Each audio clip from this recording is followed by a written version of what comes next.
देवताही स्त्रियांची पूजा करतात.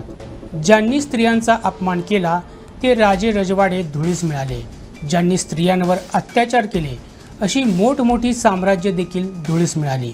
अशीच स्थिती सध्या भारतात स्टिंग ऑपरेशनद्वारे भ्रष्टाचाराचे मुखवटे उतरवणाऱ्या एका मासिकाच्या संपादकाची झाली आहे.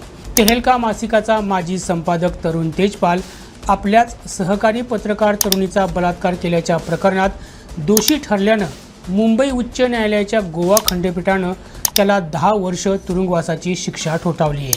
दरम्यान उच्च न्यायालयाचा हा निर्णय म्हणजे राजकीय सूड उगवण्याचा प्रकार असल्याचा आरोप तेजपाल यानं केला आहे. या निवाड्याला सर्वोच्च न्यायालयात आव्हान देणार असल्याची प्रतिक्रिया देखील त्यानं व्यक्त केली आहे.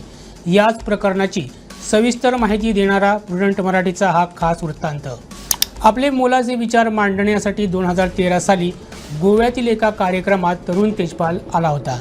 सोबत त्यानं त्याच्याच मासिकात काम करणाऱ्या पत्रकार तरुणीला देखील आणलं होतं. पण त्यानं त्याच कालावधीमध्ये बलात्कार केल्याचा आरोप त्या तरुणीनं करताच संपूर्ण देशात खळबळ माजली होती. या तरुणीनं त्याच्या विरोधात 8 वर्ष म्हापशाच्या सत्र न्यायालयात लढा दिला. पण 2021 मध्ये सत्र न्यायालयानं तेजपालची निर्दोष मुक्तता केली होती. सबळ पुराव्यांचा अभाव आणि पीडितेच्या वागण्यातील विसंगती या गोष्टींवर बोट ठेवून तेजपाल याला सर्व आरोपांमधून सत्र न्यायालयानं निर्दोष मुक्त केलं होतं. पण तरुणी निराश झाली नाही.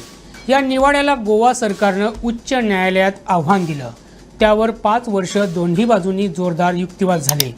सॉलिसिटर जनरल तुषार मेहता यांनी तगडा युक्तिवाद केला. सत्र न्यायालयानं पीडित तरुणीच्या वागण्याचं मूल्यमापन पूर्वग्रह दूषित दृष्टिकोनातून केलं. लैंगिक अत्याचाराला बळी पडलेल्या कोणत्याही महिलेच्या वागण्याचा एकच साचा असू शकत नाही, कारण प्रत्येक व्यक्तीची मानसिक स्थिती, पार्श्वभूमी आणि परिस्थिती यानुसार प्रतिक्रिया वेगवेगळी असते. तसंच घटनेनंतर तेजपाल यांनी पीडितेला एक ईमेल पाठवला होता. त्यामध्ये त्यांच्या हातून झालेल्या चुकीबद्दल क्षमा मागितली होती. ही एक प्रकारची गुन्ह्याची कबुलीच होती असा मुद्दा मेहता यांनी मांडला होता. न्यायमूर्ती नीला गोखले आणि न्यायमूर्ती अमित जामसंडेकर यांच्या द्विसदस्यीय न्यायपीठानं मेहता यांचा युक्तिवाद ग्राह्य धरत सत्र न्यायालयाचा निकाल रद्द केला आणि तेजपाल याला 10 वर्षांची शिक्षा ठोठावली.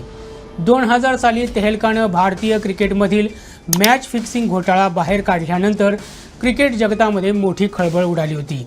मार्च 2001 मध्ये संरक्षण साहित्य खरेदीतील भ्रष्टाचारावर मोठं स्टिंग ऑपरेशन करून भारतीय संरक्षण व्यवस्थेत खळबळ माजवली होती.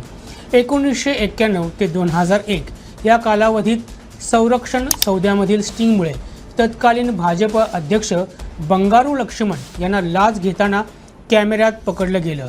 यामुळं बंगारू यांना शिक्षा झाली होती. तसंच अनेक बडे राजकारणी तसंच लष्करी अधिकाऱ्यांचे भ्रष्ट व्यवहार तेहलकानं चव्हाट्यावर आणले होते. पण हे करताना स्त्रीच्या बाबतीत केलेली एक चूक त्यांना आयुष्यात चांगलीच भोवली आहे. आयुष्यभर मिळवलेली कीर्ती धुळीस मिळाली असं म्हटल्यास गैर ठरणार नाही. दरम्यान हे लोक त्यांच्या विरोधात बोलणाऱ्यांवर सूड उगवतात. हा निकाल अशाच सूडबुद्धीतून देण्यात आलाय. उमर खलीद, शार्जिल इमाम, सुरेंद्र गडलिंग यांनाही असंच तुरुंगात डांबण्यात आलंय अशी प्रतिक्रिया तेजपाल यानं व्यक्त केली आहे. अभी तो दोपहर को जज अभी बताएगा. अभी जब सुन लेंगे उसके बाद हम सुप्रीम कोर्ट जाएंगे. 100% जाएंगे. हमको कोई डाउट नहीं है. हम 13 साल से एक पॉलिटिकल वेंडारा के पीछे, तेहलका के काम की वजह से पीछे मेरे पीछे पड़े हुए हैं. तो हम लोगों ने इस ट्रायल कोर्ट में 7.5 साल पूरा केस लड़के हम लोग अक्विट हुए. अभी ये लोग फिर पीछे पड़ गए हैं. जो इनके साथ लोग हैं उनको तो ये सब अक्विट कर देते हैं. जिन्होंने इनके अगेंस्ट कभी भी पत्रकारिता की हो या कुछ भी कहा हो, ये उनके पीछे पड़े रहते हैं. आप लोग पत्रकार हैं, जाके देखिए पिछले 12 साल में कितना लोग को ये लोग गलत केस में फंसाया है. मेरे को भी इसी में फंसा रखा है. हमको फिर भी अक्विटल मिल गया उसके बावजूद. अब ये तो जर्नलिस्ट पे डिपेंड करता है ना कि वो जाके क्वेश्चन पूछे, सवाल पूछें. आपको पता है उमर खालिद जेल में बैठा है 6 साल से. आपको पता है शर्जील इमाम बैठा है. आपको पता है सुरेंद्र गैडलिंग बैठा है जेल में अलग अलग केसों में. और इतने नहीं है, कई दर्जनों लोग हैं. तो मैं भी उनमें से एक हूँ. ये बात सही है, तेहलका ने पत्रकारिता की और कुछ ऐसी पत्रकारिता भी की जिससे वेस्टेड इंटरेस्ट, पॉलिटिकल इंटरेस्ट को कोई नुकसान होगा. अब उसके पीछे ये लोग बदला लेने के भाव से 13 साल से हमारे पीछे पड़े हैं. इन्होंने मेरी पत्रकारिता बंद करा दी, इन्होंने तेहलका बंद करा दिया, इन्होंने मेरी किताबों का छपना बंद करा दिया. लेकिन हम लड़ेंगे।